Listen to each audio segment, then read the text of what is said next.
Un saludo cariñoso a todos mis hermanos que se reúnen en el nombre del Señor Jesús en la Asamblea Cristiana de Conchalí.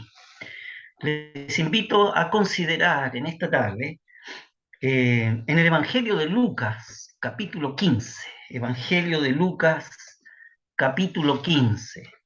Vamos a considerar, a analizar en esta tarde la parábola del Hijo Pródigo.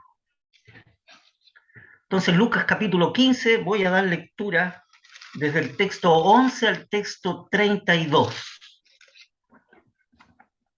Lucas capítulo 15, texto 11, dice entonces la palabra del Señor.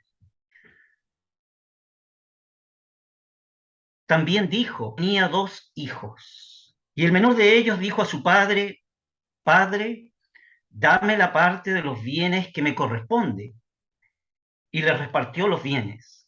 No muchos días después, juntándolo todo, el hijo menor se fue a una provincia apartada y allí desperdició sus bienes viviendo perdidamente. Y cuando todo lo hubo malgastado, vino una grande hambre en aquella provincia y comenzó a faltarle.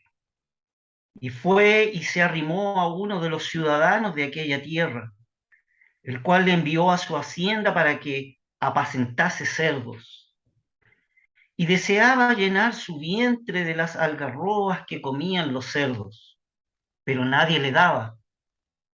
Y volviendo en sí, dijo, ¿cuántos jornaleros en la casa de mi padre tienen abundancia de pan? Y yo aquí perezco de hambre. Me levantaré e iré a mi padre y le diré, Padre, he pecado contra el cielo y contra ti. Ya no soy digno de ser llamado tu hijo. Hazme como a uno de tus jornaleros. Y levantándose, vino a su padre. Y cuando aún estaba lejos, lo vio su padre y fue movido a misericordia y corrió y se echó sobre su cuello y le besó. Y el hijo le dijo, Padre, he pecado contra el cielo y contra ti, y ya no soy digno de ser llamado tu hijo. Pero el padre le dijo a sus siervos, sacad el mejor vestido y vestidle, ponedle un anillo en su mano y calzados en sus pies, y traed el becerro gordo y matadlo, y comamos y hagamos fiestas. Porque este mi hijo muerto era, ya revivido, se había perdido y es hallado, y comenzaron a regocijarse. Y su hijo mayor estaba en el campo, y cuando vino, llegó cerca de la casa, oyó la música y las danzas, y llamando a uno de los criados, ¿qué era aquello? Y él le dijo, tu hermano ha venido, y tu padre ha hecho matar el becerro gordo, por haberle recibido bueno y sano. Entonces se enojó y no quería entrar. Salió por tanto su padre y le rogaba que entrase. Mas él respondiendo, dijo al padre, he aquí tantos años te sirvo, no habiendo desobedecido jamás, y nunca me has dado un cabrito para gozarme con mis amigos. Pero cuando vino este tu hijo, que ha consumido tus bienes con rameras, y has hecho matar para él el becerro gordo, entonces le dijo, hijo, tú siempre estás conmigo, y todas mis cosas son tuyas, mas era necesario hacer fiesta y regocijarnos, porque este tu hermano era muerto ya revivido, se había perdido y es hallado. Que el Señor bendiga su palabra. Como decíamos al principio, apreciados hermanos, estamos considerando en esta tarde la tercera parábola de este capítulo de Lucas 15, la parábola llamada el hijo pródigo. Fíjese que pródigo significa uno que despilfarra o que gasta sin cuidado sus bienes. Eso es lo que significa pródigo. Vamos a analizar entonces esta parábola con algunos aspectos. La verdad que esta parábola debería llamarse la parábola del padre amoroso, no la parábola del hijo pródigo. Y vamos a considerar tres puntos principales, tres visiones principales de esta parábola. La primera, vamos a analizar acerca de este padre amoroso. Posteriormente vamos a analizar las actitudes de los dos hijos. Y luego vamos a considerar un tercer aspecto, que es el becerro gordo que fue sacrificado. Entonces comencemos con el primer punto. Comencemos a analizar este padre amoroso. Como decía, esta parábola no debería llamarse la parábola del hijo pródigo, sino que debería llamarse la parábola del padre amoroso. Resaltemos algunas virtudes entonces de este padre perfecto, de este padre lleno de amor. Pues lo mismo que las otras dos parábolas de este capítulo 15 de Lucas, se puede apreciar el latir del corazón misericordioso de este padre, que refleja un latir del corazón misericordioso de Dios, ciertamente. Pero a diferencia de las otras dos parábolas que están aquí en este capítulo 15, que es la parábola de la oveja perdida y la parábola de la moneda perdida, aquí el hijo se perdió deliberadamente. Es decir, el hijo se perdió en forma premeditada y con alevosía. Alevosía es un sinónimo de traición y de deslealtad. Aquí el hijo se perdió en forma deliberada, totalmente contrario a las dos parábolas que encontramos en este capítulo, que es la oveja perdida y la moneda perdida, que realmente se perdieron y fueron halladas. Aquí el hijo se perdió deliberadamente, pues su voluntad era contraria a la del padre. Y eso se aprecia inmediatamente en el texto que hemos leído. Todo cuanto hizo hasta salir de la casa del padre son actos de consciente rebeldía. No era suficiente para el padre el hijo que quedaba en casa. Su corazón va tras este hijo extraviado, va tras de este hijo pródigo. Y si bien el padre no salió a buscarlo, ni salió tras de él a la provincia apartada, no es menos cierto que estuvo siempre dispuesto a recibirlo, a pesar del orgullo y a pesar de la perversidad de este hijo llamado pródigo. Y por medio de esta parábola, el Padre Celestial se presenta con toda la gracia, con toda la condescendencia y con todo el amor hacia los perdidos. Fíjense que en esta parábola el Padre es mencionado 12 veces, destacando su profundo carácter. De modo que el amor de Dios no se expresa por la actitud del Hijo, sino que el amor de Dios se expresa por la actitud y por la actuación de este Padre amoroso. Una de las características del Padre es que sus riquezas nunca terminan. Al Padre no le sucede lo que le ocurrió al Hijo pródigo, que lo perdió todo. El Padre, aunque él repartió sus bienes a sus dos hijos, siguió siendo rico. Fíjese que se ve aquí en la parábola que el padre tenía dos hijos, tenía siervos, tenía criados, tenía cabras, tenía una hacienda, abundancia de pan y un banquete con una fiesta que no termina nunca. Eso nos hace acordar lo que dice la epístola a los Efesios en su capítulo 4, el texto 2, que dice, pero Dios, que es rico en misericordia. Podemos hacer aquí una comparación de este padre amoroso con todos los recursos que tenía él a su favor, con este Dios que es rico en misericordia. Y es solemne pensar, además, que nuestro Señor Jesucristo deja atrás sus riquezas para venir desde las glorias magníficas por nuestra salvación.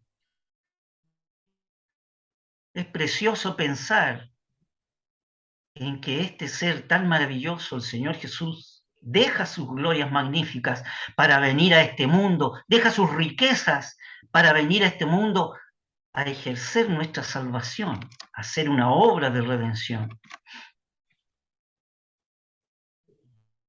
Fíjese que en otra parte de la Escritura dice, porque ya conocéis la gracia de nuestro Señor Jesucristo, que por amor a vosotros se hizo pobre siendo rico, como el padre de esta parábola, para que vosotros con su pobreza fueseis enriquecidos. Esto está en 2 Corintios 8:9. En verdad las riquezas de Dios van mucho más allá que de nuestro entendimiento.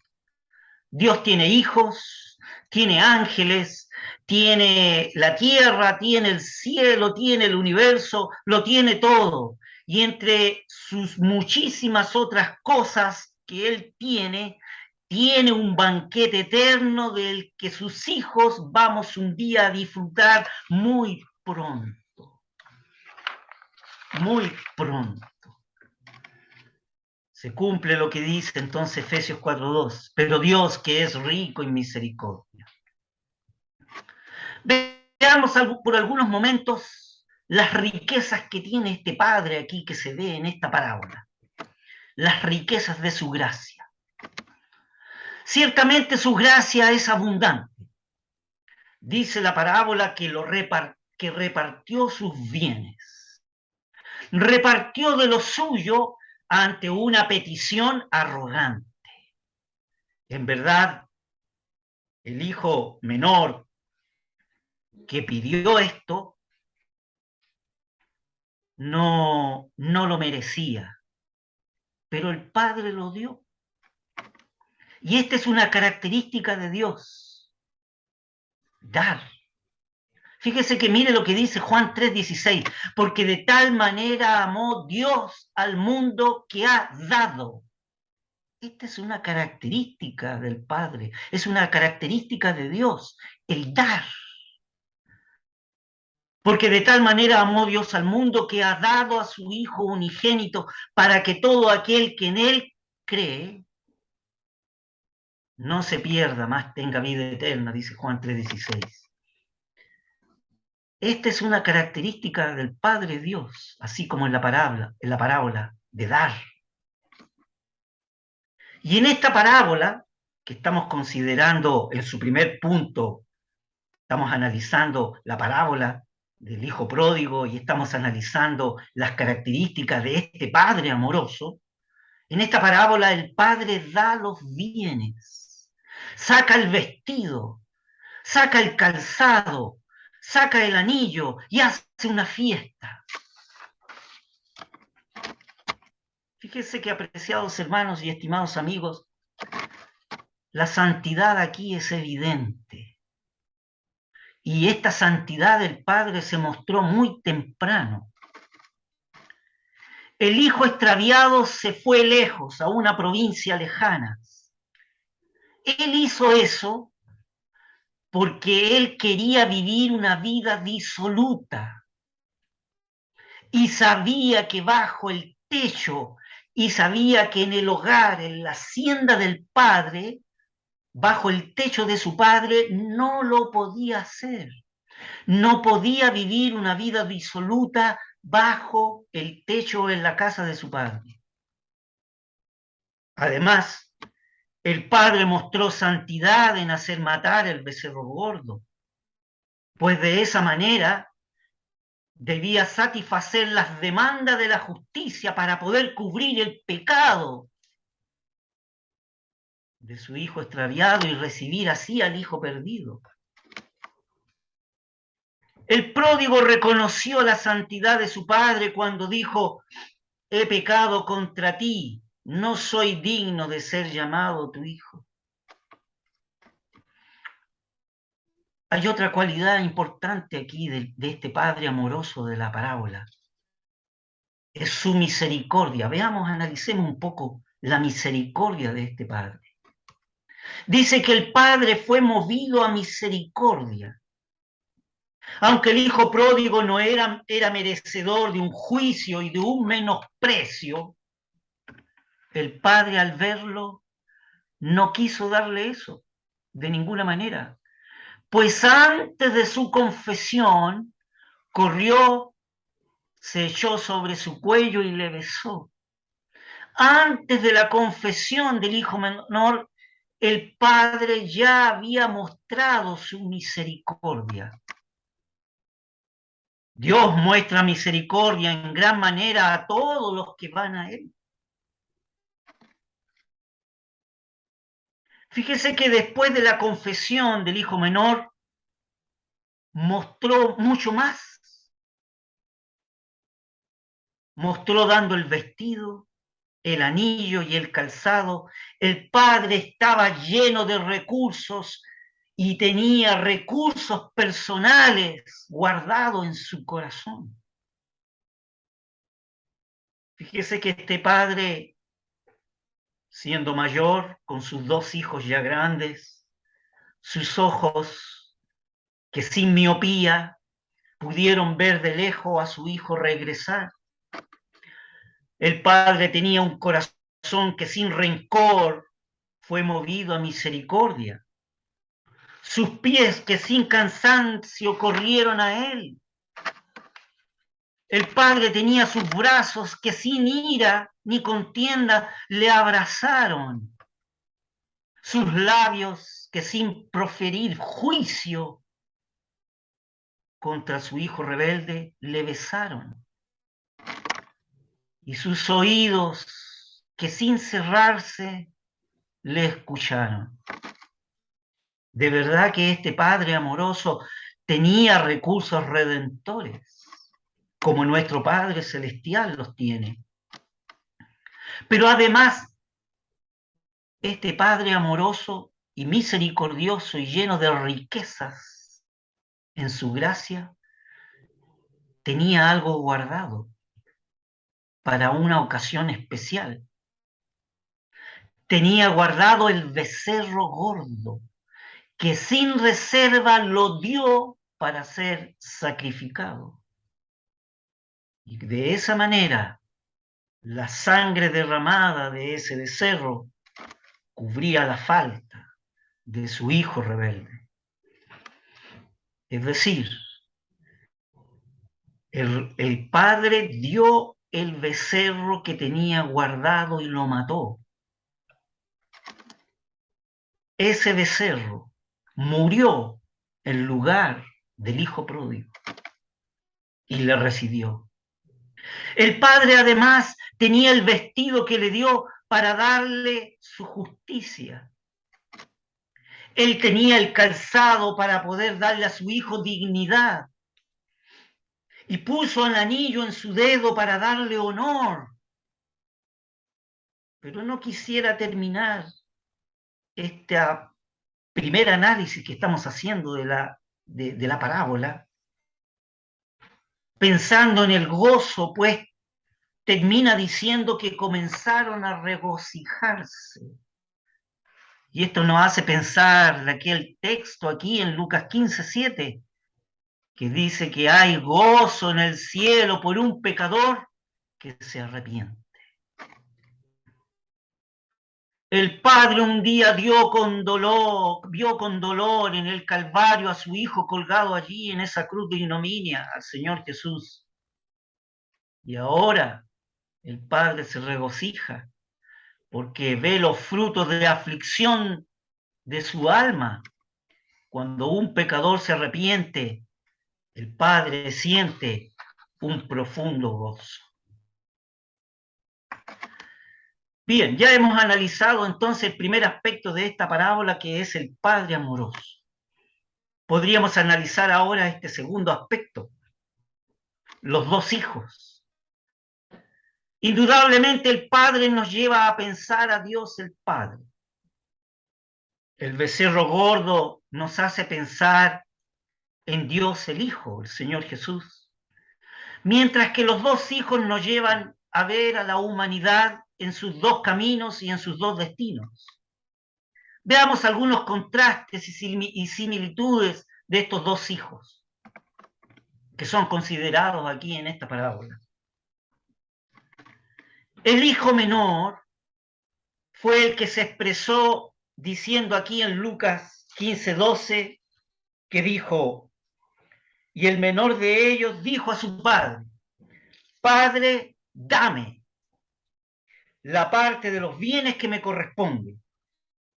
Y le repartió los bienes el padre. Pero déjeme decirle que fíjese que en el griego koiné, esta palabra dame está en imperativo, es decir, es un mandato, así fue de arrogante el hijo menor, es un mandato, no es una petición amorosa por parte del hijo, fue una petición arrogante, fue una petición dura, fuerte hacia el padre, dame, pero mandándolo, ¿ah? Es un mandato imperativo, dame los bienes que me corresponden o que me pertenecen. La petición, la verdad que sonó fuerte. Y en verdad era una petición cruel. Pues en el corazón de este hijo menor, llamado pródigo, no estimaba la vida de su padre. No estimaba la administración que el padre tenía en la hacienda, en su casa, con todos sus bienes criados y todas sus vacas, bueyes y todos los elementos que él no los estimaba, los miraba en menos. Y lo que es peor, este hijo menor no apreciaba la presencia de su padre, no apreciaba estar en la presencia de su padre. Él quiso vivir su vida sin él, sin la presencia de su padre. Pero lo que es peor, disfrutando los bienes de su padre. Observe, por un lado, no quería estar en la presencia de su padre, no quería vivir bajo el techo de su padre porque quería vivir una vida disoluta, pero quería disfrutar de los bienes de su padre. Eso sí, los que quería disfrutar. Y simplemente este hijo menor se lo dijo directamente a su padre. Así que la petición sonó fuerte, sonó cruel, sonó arrogante. Y como les digo, en el lenguaje original aparece un imperativo, dame los bienes que me corresponden. Este hijo menor recogió sus cosas que el padre le dio, el padre repartió los bienes tanto al hijo menor como los bienes al hijo mayor, en forma equitativa, cariñosa y en forma amorosa. Y este hijo menor tomó lo que le corresponde y se marchó en pro de un loco sueño aventurero en el que le iría muy, pero muy mal.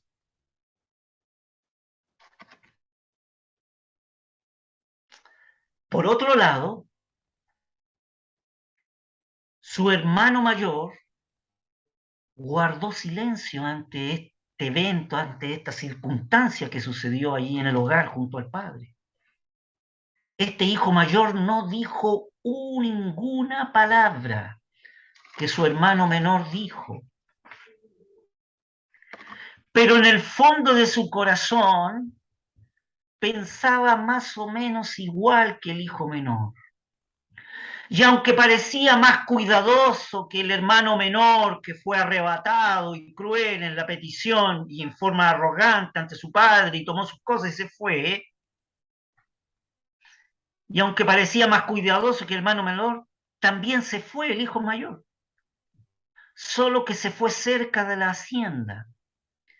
Y este hijo mayor estaba en el campo, en las periferias de la granja, ocupado en su trabajo. Pero también separado de su padre. El hijo mayor tampoco quería vivir en comunión con su padre. Este hijo mayor tampoco quería vivir con el amor de su padre. Prefería este hijo mayor estar fuera de la casa y sumado en sus propias cosas y en sus propias ocupaciones, pero sin un alejamiento aparente, ¿no? Este hijo mayor no llamó la atención ante su padre con palabras fuertes o con palabras hirientes. Él simplemente guardó silencio, cubrió con un velo lo que había en su corazón. Esa fue la actitud del hijo mayor. Por otro lado, el hijo menor, al irse lejos, experimentó la ruina del pecado. No le fue bien. La vida disoluta de él fue la peor tragedia de su vida. La probó y le dio amargura del alma. Y como consecuencia tenía una frustración, pero tremendamente profunda en su corazón. La verdad es que el pecado promete la dicha, pero trae la ruina. Esa es la verdad. El pecado promete la dicha. Esa vida disoluta promete la dicha y el goce y la alegría, pero trae la ruina, trae la amargura del alma y trae la frustración y la tristeza en el corazón. Este hijo menor tocó fondo. Y cuando tocó fondo, en la estadía con los cerdos y el hecho de que no le permitieron comer los alimentos que él deseaba y veía que comían los cerdos, lo llevó a volver en sí. Recapacitó. Tocar fondo fue lo mejor que le pudo haber pasado a este hijo menor. Pues en medio de su dolor despertó de su locura y analizó las cosas con madurez, con sensatez y con equilibrio. Pensó con cordura con respecto a su padre y recordó quién era su padre, recordó su carácter, recordó cómo su padre administraba su casa, se acordó de los recursos y de las riquezas de su padre, se acordó del carácter santo que había en su padre y en su hogar, y miró su vida perdida lejos del Padre. Pero lo más maravilloso es que él pensó con cordura y decidió volver. Por otro lado, el hijo mayor nunca toca fondo, pues se mantenía fuera de la casa, pero en un sentido cerca de la hacienda, que le permitía comer del pan y disfrutar de los bienes que el padre le había dado, y a la vez lo que deseaba su corazón, estar separado de su padre. Solo disfrutaba de los bienes del padre, pero no quiso disfrutar el amor del padre. Fíjese que este hijo mayor estaba en la parte del camino espacioso que conocemos como la senda limpia. Y esa senda limpia nos habla Proverbios 14:12. Allí hay un texto que describe esta senda limpia. ¿Y qué dice Proverbios 14:12? Dice que hay camino que al hombre le parece derecho. Le parece derecho por las actitudes que hay externas. Es exactamente igual que el hijo mayor. eso de disfrutar de los bienes del Padre, eso de estar ocupado en un trabajo, pero cerca del Padre, pero sin querer tener comunión con el Padre, ni querer tener su amor, ni vivir bajo su techo y su administración, sin reconocer su carácter, sin conocer su corazón. ¿Qué dice la Proverbios? Hay caminos que al hombre le parecen derechos, pero su fin es camino de muerte. En esa senda estaba este hijo mayor, en lo que se llama la senda limpia.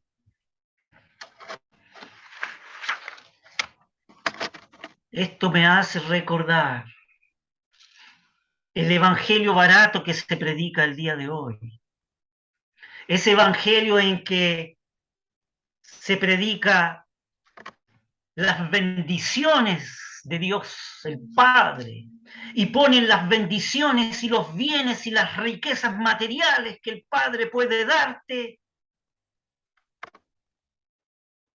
pero aquel que se acerca a través de esas bendiciones que oye, que le dará el Padre, su corazón está lejos de él y viene a tener esa actitud que tiene este hijo mayor, una actitud de estar cerca y disfrutar de los bienes, solamente disfrutar de las bendiciones del Padre, pero estar lejos de su corazón, de su palabra y de su amor. ¿Pero qué le pasó al hijo menor? Lo que se predica en el Evangelio verdadero. Se arrepintió. El verdadero evangelio primero mira la condición que tiene el pecador delante de nuestro Dios, el Padre, y nuestra condición es perdida. Es exactamente igual que este hijo menor, totalmente deplorable, sin recursos, después de haber malgastado nuestras vidas con la dicha del pecado que nos trae la ruina. Después de vivir una vida disoluta o estar viviendo una vida disoluta detrás del Padre. Pero este hijo menor se arrepintió y se propuso en su corazón regresar a la casa del Padre. Y así lo hizo. ¿Y cómo lo hizo? ¿Este hijo menor comenzó a esconder su condición? No, de ninguna manera. Este hijo menor abrió su corazón. Él no podía esconder su condición y su condición era la ruina. Solo bastaba mirarlo para conocer lo deplorable de su condición. Estaba humillado de corazón y su confesión era acorde a su apariencia. Y este hijo nuevamente, este hijo menor le habla a su padre a corazón abierto, diciéndole aquellas palabras: Padre, he pecado contra el cielo y contra ti, y ya no soy digno de ser llamado tu hijo.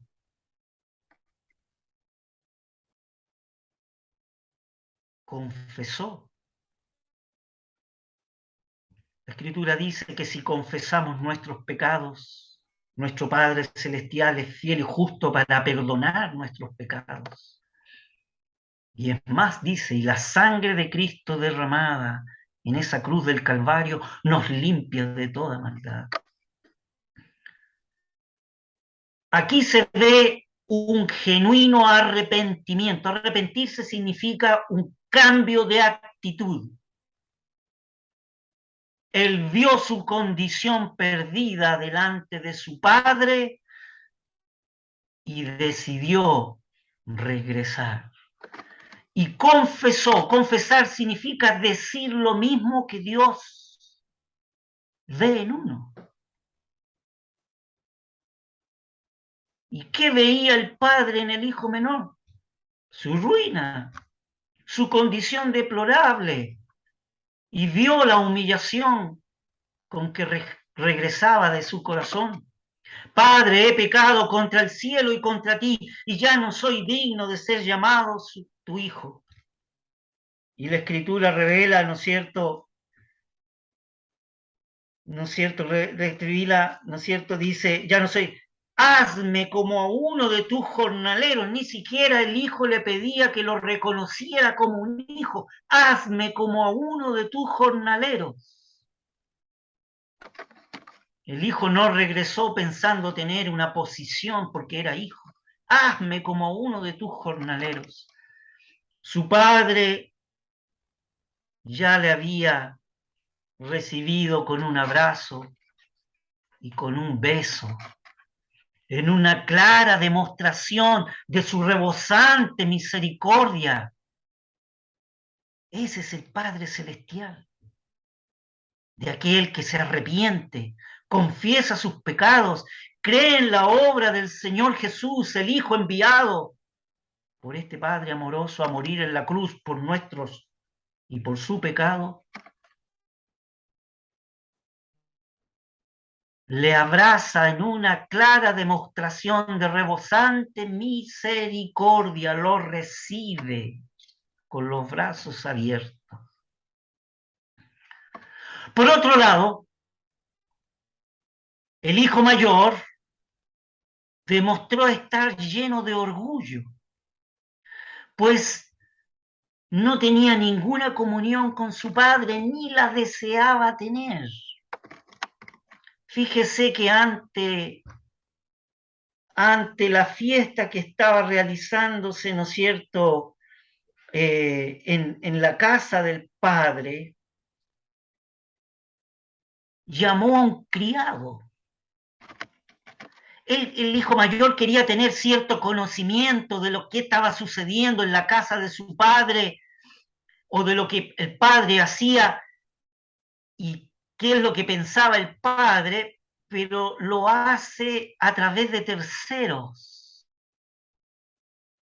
no en directa comunión con su padre, siendo el hijo mayor de la casa. Un corazón orgulloso, sin querer tener una relación directa con él. Este hijo mayor es una especie de un religioso que aparenta piedad, pero sin una relación personal con su padre. Y es así en el mundo de hoy.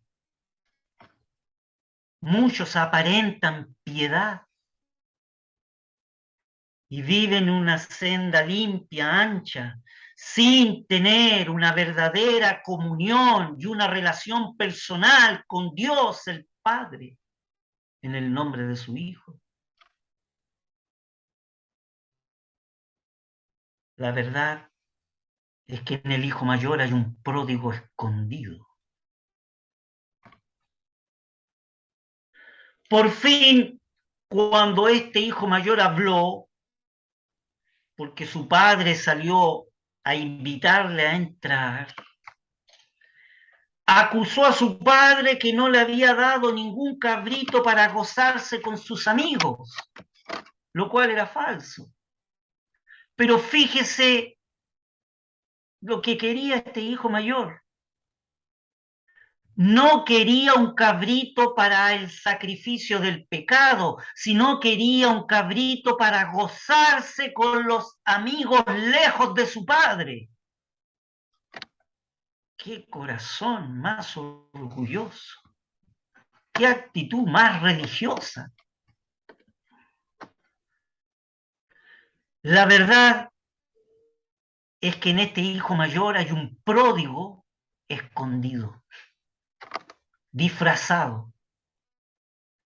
Pues si quería disfrutar de una fiesta, ¿por qué no entraba a la casa de su padre?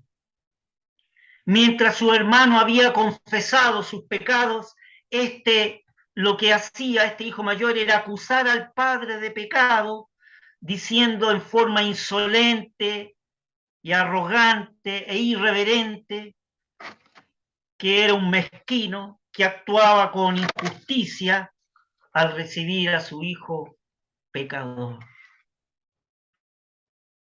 Su padre actuó con él con paciencia y con misericordia, de igual manera como lo había hecho con el hijo menor. Lo oye con paciencia, no recrimina sus palabras. Solo le recordó que siempre estaba con él y que todas sus cosas eran suyas. Y le vuelve a invitar a entrar, pero el hijo mayor no quiso. Fíjese que el hijo menor entró en la casa. ¿Y cómo entró en la casa? En otra condición. El hijo menor entró en la casa de su padre, perdonado, restaurado, vestido, con calzados en los pies, con un anillo en la mano. Pero el hijo mayor decidió quedarse fuera. Y es irrisorio lo que había dicho el hijo mayor al padre, que no le había desobedecido nunca jamás. Y cuando el padre le rogaba que entrase a la casa, no quería entrar. Pues este hijo mayor era un desobediente y un orgulloso y un indolente. Y así se quedó afuera de la casa, fuera de la fiesta, no quiso entrar, con sus quejas, con sus acusaciones, y se quedó con la amargura de su corazón. Y déjame decirles de que la Escritura revela que así quedarán algunos eternamente. Y allí será el lloro y el crujir de dientes, dice la Escritura.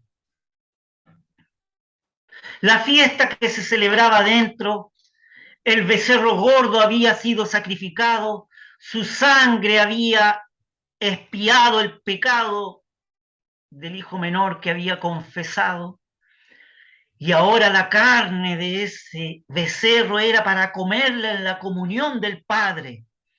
El hijo menor y todos los que estaban allí disfrutaron de aquel banquete que no terminó nunca, nunca. Vamos a analizar ahora el tercer aspecto de esta parábola, que es el becerro gordo. Y este está aquí en Lucas el 15, el texto 23. ¿Qué dice Lucas 15, el texto 23? Y traed el becerro gordo y matadlo, y hagamos y comamos fiesta. Esta expresión fue dicha por el Padre amoroso. Y es por eso que esta parábola debería llamarse la parábola del Padre amoroso, no la parábola del Hijo pródigo, quien vio la necesidad de traer el becerro escogido para este gran momento. La expresión que aparece aquí en la Escritura, traer, nos recuerda que nuestro Señor Jesucristo fue traído desde la eternidad. Él bajó desde las glorias magníficas. Fue traído desde la gloria a este mundo terrenal, tal como expresa el sacerdote Zacarías allí en el templo, cuando le trajeron al Señor Jesús para ser circuncidado al octavo día.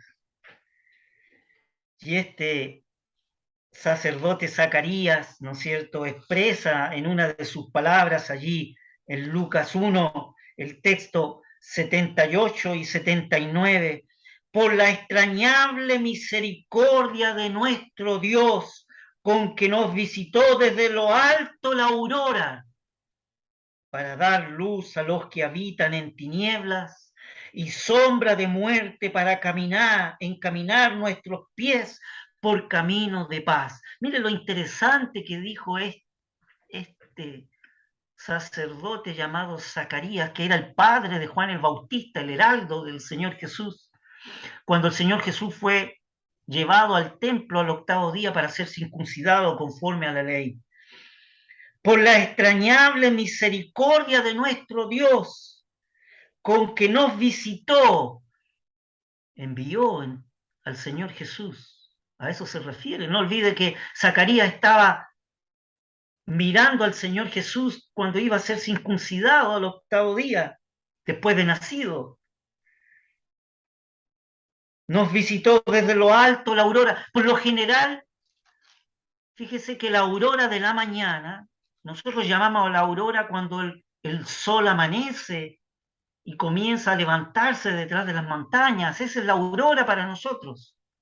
Pero aquí hay una aurora que viene de lo alto. Es la luz de la salvación la que nos trae Dios en su Hijo amado, el Señor Jesús, con que nos visitó desde lo alto la aurora. Esta aurora no es la que nace, el sol de esta aurora no nace detrás de las montañas, viene desde lo alto, desde la gloria eterna. ¿Con qué objetivo? Para. Cuando usted encuentre en la escritura la palabra para, apreciado hermano, estimado amigo, pare. Porque para significa un propósito. ¿Con qué propósito nos visita desde lo alto esta aurora que es el Señor Jesús? Para dar luz a los que habitan en tinieblas y en sombra de muerte. ¿Habitas tú en tinieblas y en sombras de muerte? Déjame decirte que Dios envió a su Hijo amado desde las glorias magníficas para dar luz a aquellos que habitan en las tinieblas y en las sombras de muerte. Y así fue un día que esa luz alumbró nuestros corazones, al que habla y a mis hermanos que nos acompañan, para encaminar. ¿Con qué propósito? Para encaminar nuestros pies por caminos de paz. Fíjese que lo que deja de ver, volviendo a la parábola, este becerro gordo, que era un animal apartado, escogido y guardado para una ocasión especial. Y déjeme decirle que esta es una preciosa figura de nuestro amado Señor Jesucristo, el unigénito Hijo de Dios. Nuestro amado Señor Jesucristo un día fue apartado desde la eternidad, escogido, guardado para una ocasión especial. Y tal como dice Lucas 1:18, a Dios nadie le vio jamás. A Dios nadie le vio jamás. El unigénito Hijo que está en el seno del Padre, Él le ha dado a conocer.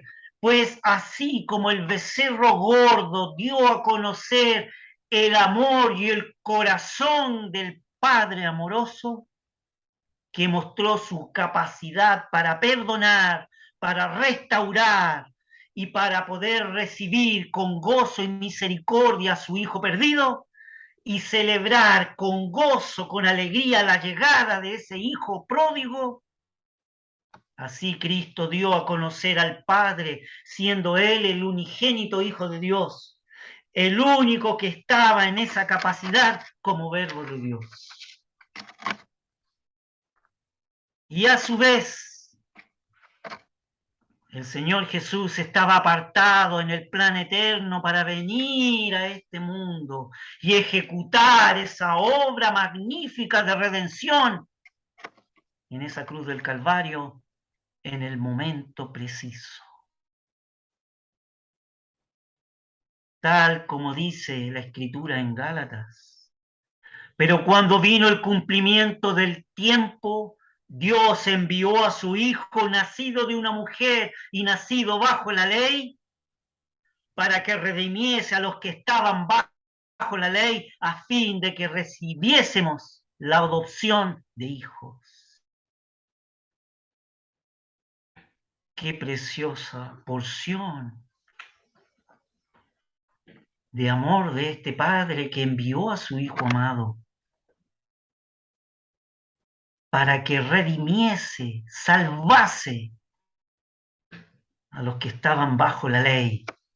Y déjeme decirle que la ley se refiere aquí a la ley de Dios, los 10 mandamientos y todos sus estatutos y preceptos, que bastan que uno solo no sea cumplido para que seamos no hacedores de la ley, sino deudores delante de Dios. Otra cosa que tenemos que resaltar de esta parábola, y es importante poder subrayar, es que entre los animales limpios, el Señor escogió en esta parábola un becerro. Y el becerro era un vacuno de edad juvenil, en el pleno vigor de su vida, como nuestro Señor que ofrendó su vida en los mejores días. En esa cruz del Calvario Él fue cortado en la mitad de sus días más vigorosos, a los 33 y un poco más de años de edad. Hay una figura aquí de este becerro gordo. Una gran variedad de animales fueron presentados como ofrendas en el Antiguo Testamento. Fíjese que se presentaban en los sacrificios la oveja. La oveja tipifica la sumisión de Cristo. Se presentaba el macho cabrío en ese día de expiación, el día de Yom Kippur, el día del perdón. Ese macho cabrío representa la majestuosidad de Cristo, ya que se trata de un animal de pie firme al caminar. También se presentaban como ofrenda las palomas, que nos hablan de la humildad y la sencillez de nuestro Señor Jesús en su corazón. Se presentaban las tórtolas, que nos muestra a Cristo como forasteros. Pero el becerro aquí elegido en la parábola nos muestra la fuerza de Cristo, la fuerza que se evidenció en la cruz, donde Él se presentó como el Dios fuerte, el que llevó la obra de redención con éxito hasta consumar plenamente la salvación. En esa cruz del Calvario, una vez que Él hizo la obra de redención, dijo: consumado es. No hay nada más que agregar, nada más hay que hacer para regresar a nuestro Padre Dios, ese Padre amoroso y misericordioso. Por otro lado, el becerro gordo, es decir, el becerro grueso, dejaba ver la abundancia y la plenitud. Este becerro gordo tiene la capacidad para satisfacer todas las exigencias del Padre y llenar nuestros vacíos. Pero ¿sabe cuál era la orden de este becerro gordo aquí en el texto 23, que dice: y traed el becerro gordo? ¿Y cuál era la orden? Y matadlo. Traed el becerro gordo y matadlo. Lo que lleva a nuestros pensamientos al Calvario, a la cruz de Cristo. Dios el Padre lo había dispuesto y había enviado a su Hijo amado para dar su vida. Eso representa el becerro gordo en esta parábola, al Señor Jesús. Fíjese que en el Getsemaní, en el huerto de Getsemaní, el Señor oraba intensamente a aquel que le podía librar de la muerte. La verdad que el Señor oraba con gran clamor y lágrimas al que le podía librar de la muerte, pero Él no pedía no ser muerto, sino ser librado del poder de la muerte. Pero la determinación del plan divino no cambió. Dios dio a su Hijo y el Espíritu Santo le condujo a la cruz y allí murió ofreciéndose a sí mismo sin mancha a Dios, como este becerro de la parábola. Traed el becerro gordo y matarlo, porque este becerro iba a expiar, iba a cubrir, iba a limpiar, iba a tapar la falta de los pecados del hijo menor que venía confesando, arrepentido, a los pies de su padre. Pero la expresión aquí es comamos. Nos hace pensar en nuestra comunión, nos hace pensar en la relación que tiene el verdadero Hijo de Dios con Dios. Pues hemos comido su carne y hemos bebido su sangre el día que creímos en Él. Pues llegamos hambrientos ante Él y Él nos sacia. El pan de vida suplió nuestra necesidad, pero la figura aquí de la carne asada al fuego, cuando dice comamos y hagamos fiesta, deleite de comer en comunión con Él. La doctrina de Cristo crucificado es una comida y una bebida para nosotros cada día. Es realmente el alimento a nuestro espíritu. El Señor mismo escogió el pan y la copa para hacer de ellos símbolos recordatorios de su persona, cuando Él dijo: tomad, comed, esto es mi cuerpo que por vosotros es partido, hacer esto en memoria de mí. Por último, podemos decir algo muy pequeño acerca de hagamos fiesta, pues esto nos lleva a pensar a nuestro disfrute de la vida cristiana. Tal como dice el texto, porque la Pascua que es Cristo ya fue sacrificada por nosotros, así que celebremos fiesta. O que el Señor bendiga su palabra y que haga eco en nuestros corazones, tanto en nuestros apreciados hermanos para nuestra vida espiritual, como también para nuestros amigos que nos pueden estar escuchando. Muchas gracias, apreciados hermanos. Que el Señor bendiga su palabra. Amén.